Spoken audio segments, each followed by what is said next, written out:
Good morning all students. Shri Digambar Jain Saraswati Sagar उच्च माध्यमिक विद्यालय की टोडराइजिंग के ऑनलाइन क्लासेस में आप सभी का स्वागत है।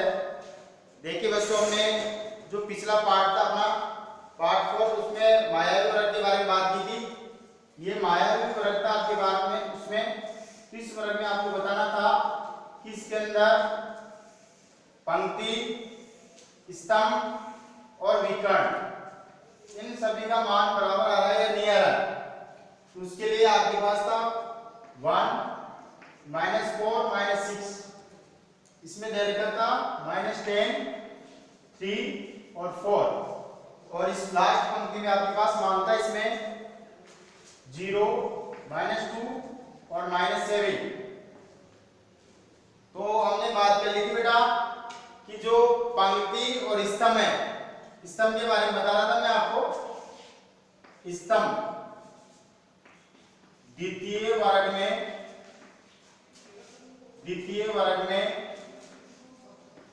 स्तंभ, द्वितीय वर्ग में स्तंभों, द्वितीय वर्ग में स्तंभों का योग करने पर यदि इनमें पंक्ति, स्तंभ और विकर्ण इन सभी का मान का योग जो बराबर आ जाए उसमें आती है मायावी वर्ग हो जाएगा। यदि इसमें पंक्ति, स्तंभ और विकर्ण इन तीनों का योग यदि बराबर नहीं हो तो ये एक मायावी वर्ग नहीं है। तो इसके बारे में हम जांच करते हैं बेटा। तो देखिए, इसमें स्तंभ के बारे में बात करेंगे। प्रथम स्तंभ का योग करने पर, प्रथम स्तंभ का योग करने पर, अब आपके पास इसमें प्रथम स्तंभ था जिसमें आपके पास मान है 1 + -4 + -6। आपके पास प्रथम, द्वितीय और तृतीय जो पंक्तियां थी उन सभी पंक्तियों का योग -9 आ रहा था। और अब बात कर रहे हैं स्तंभ के बारे में। तो प्रथम स्तंभ का योग करने पर प्रथम स्तंभ में पहला मान है 1, द्वितीय, इसमें द्वितीय संख्या उसका मान है -4 और तृतीय संख्या का मान है -6। तो देखिए बेटा, ये हो जाएगा आपके पास 1 प्लस माइनस क्या होता है -4 प्लस माइनस क्या होता है -6। यहाँ पे बात करते हैं, ये एक कैसे है आपके, और -4 में -6। मैंने आपको बताया है बेटा कि यदि संख्याओं से पहले सेम चिन्ह होता है तो उन संख्याओं का योग करते हैं, और जो बड़ी संख्या होती है, जैसे विपरीत चिन्ह वाली संख्याएं होती है, जैसे एक प्लस एक धनात्मक में हो और एक ऋणात्मक में हो, तो उन संख्याओं का योग नहीं होता है, वो संख्याएं घटती है, और जो बड़ी संख्या से पहले चिन्ह आता है वही आता है। जैसे फॉर एग्जांपल मैं बात करूं आपके पास कि -10 में से +3 गए तो क्या बचेंगे -10 +3। तो देखिए बेटा, इसमें आपको ये तो कंफर्म हो गया कि यदि संख्याओं से पहले विपरीत चिन्ह हो तो संख्याएं घटती है। तो यहाँ पे 10 में से 3 गया तो 7 आ गया, लेकिन ये 7 धनात्मक में आएगा या ऋणात्मक पूर्णांक के रूप में आएगा। तो ये संख्याएं धनात्मक, ऋणात्मक के रूप में आपके भाई जो बड़ी संख्या होती है उस बड़ी संख्या से पहले जो चिन्ह होता है उसके आधार पर आप इस पूर्णांक का निर्धारित कर सकते हो। तो देखिए बेटा, 10 में से 3 के 7 आ गया, लेकिन यहाँ 10 से पहले किसका चिन्ह है माइनस, तो आपके पास ये -7 जो है वो ऋणात्मक पूर्णांक के रूप में प्राप्त हो गया। अब देखिए, इसमें द्वितीय स्तंभ के बारे में बात करते हैं। द्वितीय स्तंभ का योग करने पर, द्वितीय स्तंभ का योग करने पर आपके पास द्वितीय स्तंभ आ रहा है। तो द्वितीय स्तंभ का योग करने पर, तो द्वितीय स्तंभ में प्रथम संख्या आ रही है आपके पास -10, और माइनस वाली संख्याओं को हमेशा कोष्टक के अंदर लिखते हैं। इसके बाद में आ रहा है आपके पास -3, तो प्लस कोष्टक -3, फिर आ गया आपके पास +4। तो देखिए बेटा, ये -10 इसी के साथ, और प्लस और माइनस क्या होता है -3 और +4, आपके पास माइनस के 10 में, अभी जो मैंने कंडीशन बताई यही कंडीशन है, यदि संख्याओं से पहले चिन्ह सेम चिन्ह हो तो वो संख्याएं जुड़ जाती है। तो यहाँ पे माइनस के 10 आ रहे हैं और यहाँ पे माइनस के 3 है, तो आपके पास माइनस के 10 और माइनस के 3, ये हो गया आपके पास माइनस 13 और हो गया प्लस के 4। तो माइनस के 13 में से प्लस के 4 गए तो आपके पास आ गया बेटा माइनस के 9। और हम बात कर रहे थे प्रथम स्तंभ, प्रथम स्तंभ में 1 और ये आपके पास माइनस 10, तो इसका मान भी आ गया माइनस के 9। तो प्रथम स्तंभ और द्वितीय स्तंभ जो है इन दोनों का जो योग किया, प्रथम स्तंभ का योग आ रहा है आपके पास माइनस के 9 और द्वितीय स्तंभ का योग भी आ रहा है आपके पास माइनस के 9। इसी प्रकार हम बात करते हैं तृतीय स्तंभ, तृतीय स्तंभ का योग करने पर, तृतीय स्तंभ का योग करने पर, तो तृतीय स्तंभ का योग करेंगे बेटा तो इसमें आपके पास जो पहली संख्या आ रही है इसमें वो आ रही है 0, द्वितीय संख्या आ रही है इसमें माइनस के 2, तो इसको माइनस को कोष्टक में लिख देंगे, प्लस तृतीय संख्या आ रही है आपके पास माइनस 7। तो देखिए बेटा 0 ऐसे ऐसा, प्लस और माइनस हो गया माइनस 2, प्लस माइनस हो गया आपके पास माइनस, और ये हो गया आपके पास 0, माइनस के 2 में माइनस के 7 ऐड करेंगे तो माइनस के 9, और 0 माइनस के 9 माइनस के 9।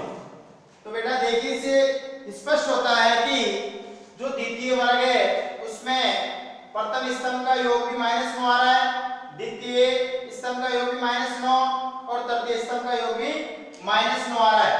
और विकर्ण की बात करें तो माइनस के 6 माइनस के 3 माइनस के 9 हो गए, और माइनस के 9 में 0 ऐड करेंगे तो माइनस के 9 आ रहे हैं। इसी प्रकार हम जो द्वितीय आपके पास द्वितीय विकर्ण है इसकी बात करेंगे तो 1 -3 -7, 1 -3 -7, तो बेटा आपके पास 1 -3 में -7 किया तो -10 हो गया और आपके पास बच गया माइनस के 9। तो सिद्ध होता है कि आपके पास जो द्वितीय वर्ग है यह द्वितीय वर्ग एक महायावी वर्ग के रूप में स्थित है। अब तो क्लियर हो गया बेटा आप सभी के, पंक्ति स्तंभ और वह इसमें विकर्ण में आपको किसी भी तरह का कोई डाउट नहीं होना चाहिए, क्योंकि आपको इनमें सभी का अलग अलग योग करना है और योग करके आपको बताना है कि किस में इसमें स्तंभ, पंक्ति और विकर्ण में किसका मान भिन्न आ रहा है। तो आपके पास जो प्रथम वर्ग था बच्चों, उस प्रथम वर्ग में पंक्ति, स्तंभ और विकर्ण का मान आपस में परस्पर समान नहीं था, लेकिन जो द्वितीय वर्ग है उस द्वितीय वर्ग में आपके पास पंक्ति, स्तंभ और विकर्ण इन तीनों का मान समान आ रहा है। इसके बाद में हम बात करते हैं बेटा क्वेश्चन नंबर 8। क्वेश्चन नंबर 8 है आपके पास a और b के निम्नलिखित मानों के लिए a माइनस कोष्टक माइनस b बराबर a प्लस b का सत्यापन कीजिए। देखिए बेटा यहाँ पे a का मान दे रखा है 21 और b का मान दे रखा है आपके पास 18। a का मान दे रखा है आपके पास 21 और b का मान दे रखा है 18। आपको क्या करना है? सत्यापन, सत्यापन। और आपको सत्यापन ये करना है बेटा कि इसमें आपके पास लेफ्ट साइड आ रही है a माइनस कोष्टक माइनस b बराबर a plus b, a plus b। इसका मतलब यह है कि दायां पक्ष और बायां पक्ष इन दोनों का मान, इन दोनों का योग समान आना चाहिए, तभी आपके पास सत्यापन के रूप में होगा, अन्यथा आप इसको सत्यापन नहीं कर सकते।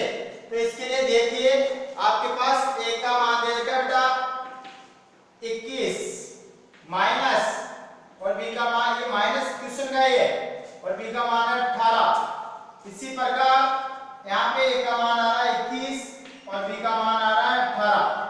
तो देखिए बेटा 21 ऐसे कैसा, माइनस माइनस क्या हो गया प्लस और ये 18। इसी प्रकार हम बात करते हैं इधर तो 21 प्लस 18 देखिए बेटा 21 में 18 ऐड करेंगे तो आपके पास हो गया 39 और इधर भी ऐड करेंगे तो आपके पास हो गया 39। अतः बायां पक्ष बराबर दायां पक्ष। अतः बायां पक्ष बराबर दायां पक्ष इति सिद्धम।